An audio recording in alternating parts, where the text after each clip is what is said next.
Hey, what's up, beautiful people, and welcome back to the Womxnhood podcast. It's your girl Nessa here with my co-host. Hi. So today, y'all, we're talking all about vaginas on this episode today.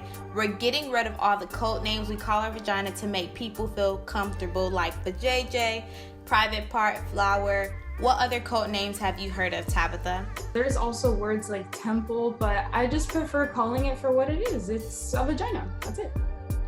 There's so much misinformation about vaginas out there, which is why we're super excited to be speaking with Dr. Bedell to talk about the importance of vagina health and to debunk some myths about the vagina. I'm sure we've all heard of some crazy vagina tips on social media, and we'll find out today which ones are actually true. We hear so many crazy things on social media, especially how people have to drink pineapple or cranberry juice to prevent odor, or that you have to use like a certain strong scented soap inside. And honestly, it's all crazy myths that can be incredibly dangerous for women and can create problems such as yeast infections or even more chronic problems such as bacterial vaginosis. So that's why we're so beyond excited to have our special guest here, Dr. Dr Bedell. Hi.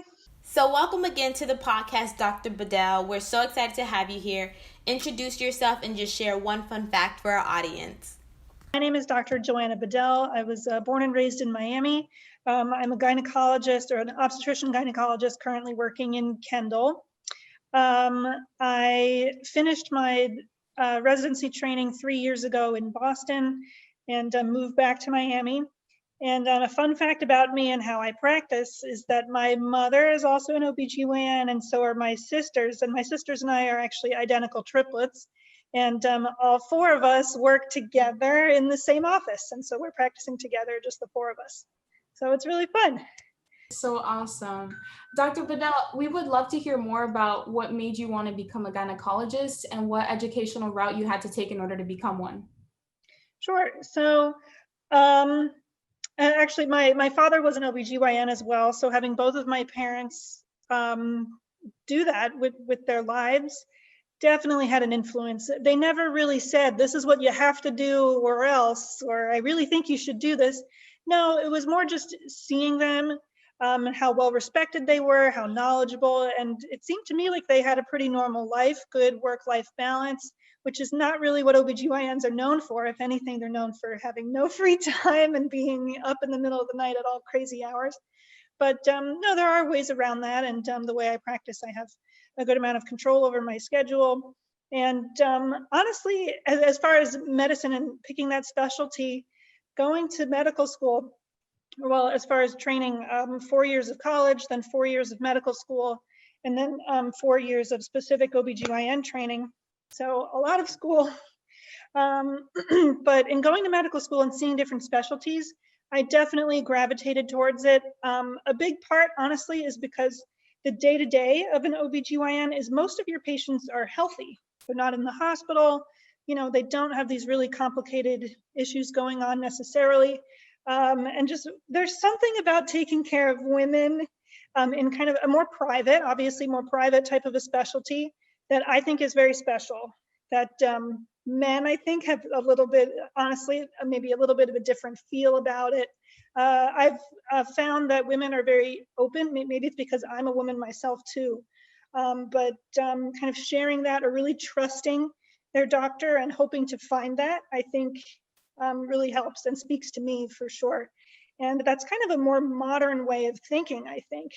It used to be that patients would just kind of listen to their doctor, do whatever their doctor says, ask minimal questions, kind of in a nutshell. But at least when I started going to medical school in this kind of newer generation of women, it doesn't really feel like that anymore. I think women are getting more empowered to take more control over their own bodies and their own health. So I think kind of gynecology is part of that, and being able to trust their doctor and have a good working relationship with them is important. And that's important to me too. And I respect that. And I'm happy that that's what I get to do all the time. So cool that you get to work with your family and assist women while doing so. I'm sure you enjoy the experience, Dr. Bedell. So let's just jump right into it. Let's talk about the female anatomy. I know there is so much confusion about the vagina and the parts that make up the vagina, whether it's a vagina or a vulva. So let's just talk about what parts make up the female anatomy. So yes, everybody says the word vagina, but technically that only refers to the inside. The whole area on the outside, the skin, the clitoris, the labia, all of that is referred to as the vulva. So technically, I think most people, when they say vagina, they really mean the vulva. But it's a little easier to say vagina because that's what most people have heard of and know that word a lot more so than vulva. But yep, so you have the vulva on the outside, clitoris at the top of the opening of the vagina. Kind of just under the opening, or just above the opening of the vagina is the urethra. So I find that a lot of women don't necessarily know that where urine comes out and the opening of the vagina are two different parts of the body that are very close together. And all the way in the back of the vagina is the cervix, which is the kind of the tunnel that leads to the uterus. And then the uterus deeper on the inside, and the fallopian tubes attached to that, and the ovaries next to that. So that's kind of the whole female reproductive tract, but kind of the big players there that most people kind of talk about, I guess, and hear about are the vulva and the vagina. That's really interesting considering that society today, we just refer to like the outer part as the vagina, but there's so many other parts that are extremely important. Like you said, like the vulva, the clitoris, like that's the actual outside, but people still think it's the vagina. Yeah, Thank you yeah, for for sure. thank Yeah, you. and medically speaking, there are different conditions that can happen to the vulva because the skin type is different. So the vulva on the outside is different from the vagina on the inside. The vagina is a mucous membrane, whereas the outside is kind of a hair-containing type of skin. So different things can affect those body parts a little differently. Right. Thank you. Thank you for sharing that. We'd also like to ask, why exactly is vaginal health so important? Well, it's very important because the vagina is such an important organ and has many different functions. Obviously for pregnancy, delivery, all of those things where the uterus comes into play as well. But it's very vulnerable to infections, and not necessarily sexually transmitted infections, but certainly that's part of it. Vulnerable to just yeast infections, other kind of non-sexually transmitted infections. And also vulnerable to cancer. It's unusual, luckily. These types of things are rare, but certainly that all comes to play. The cervix also vulnerable to cancer, the uterus, the ovaries, all of it can become a really big player in your health. And the best way is to make sure that you're healthy kind of from the get-go, rather than waiting until you develop a problem. So it's a very good thing to be aware of. And it also is this unfortunate, blessing and a curse that women can't really perfectly see their own vulva and vagina all that well. So that makes it a little bit more important to establish care and make sure that you're healthy. Yes, definitely. I think it's just so important, and sometimes this information isn't talked about in middle school and high school and even college sometimes. And so a lot of young women don't know how to clean their vagina properly, or just don't know the basic information of how to keep their vagina happy and healthy. And so that leads them to these online blogs and social media platforms, which can have a lot of misinformation sometimes, right? And so this leads me to my next point of, let's debunk the myths of vagina health. There's plenty out there I'm sure we're all aware of, and we've heard some of these crazy myths on how to keep your vagina and healthy, but they're just so incorrect. And so one of them, I know it's really popular, is using vagina products to make you smell good.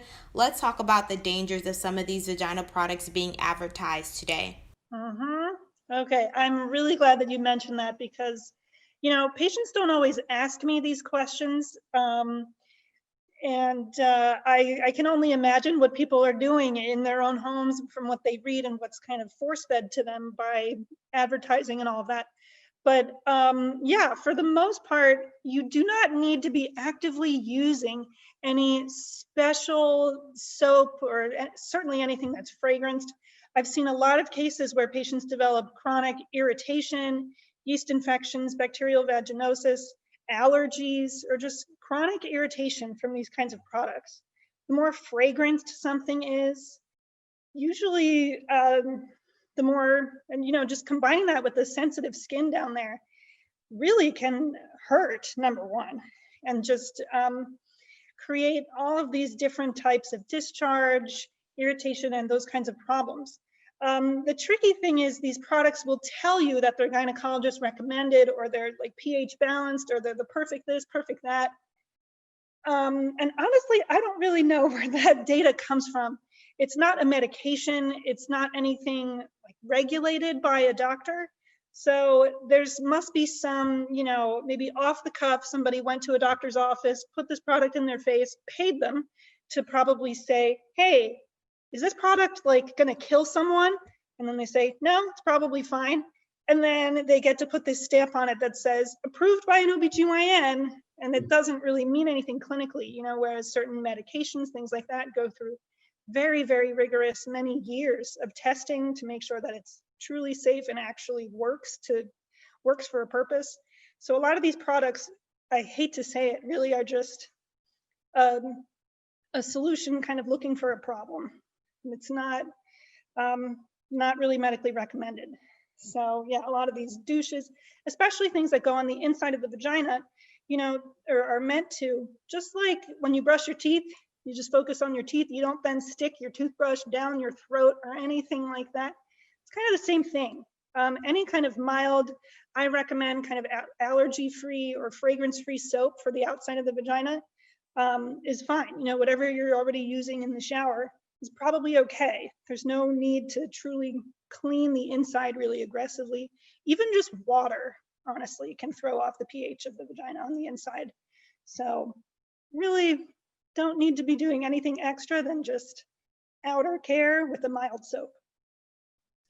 Yeah, Dr. Bedell, I'd also like to add that unfortunately, I'm not sure what it is, but I don't think there's enough education, not even sex education in general, like in public schools here in Miami-Dade. I can only speak for Miami-Dade because I don't know the rest of Florida. I went to school here too. Thinking back to my sex education in high school, it was very bare bones. Right. Yeah. So on the topic of that, I'd just like to add that I was not even personally aware until I turned 18 years old that you're only really supposed to clean your vagina with water. That's all it needs. It just needs water because the vagina is so cleansing. And I used to like use a soap. Like I've only used Dove my whole life, but like even Dove can throw it off. Even Dove can throw off your pH. So even the non-scented one. So that's it. Like it's crazy that you only need water, and a lot of people don't know that. Mm-hmm. Yeah, really don't need any special magical product to honestly waste your money on. You really, really don't. Really don't.